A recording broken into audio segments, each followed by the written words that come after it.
လော့တွေစော့နေတာလွန်ကုန်မဲ့ဗျာကျွဲတွေစော့တာနေရာတိုင်းမှာတန်ဒီတန်တန်ဒီတန်တန်ဒီတန်တော်တော့တန်ဒီတန်တန်ဒီတန်တန်ဒီတန်တော်တော့အိုးတခါပုတ်9000ကျွတ်တာကုန်သွားပြီတသိန်း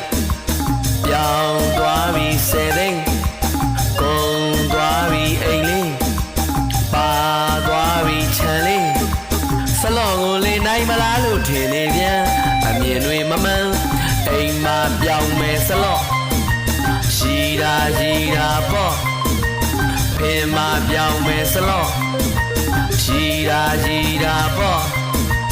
အကျွေးတွေတိုက်ပတ်ခါချလဲသွားမှာဒီနော်နဲ့ရင်မွဲမယ်ဗျာခွေးလိုပါအိုးနွားလိုပါ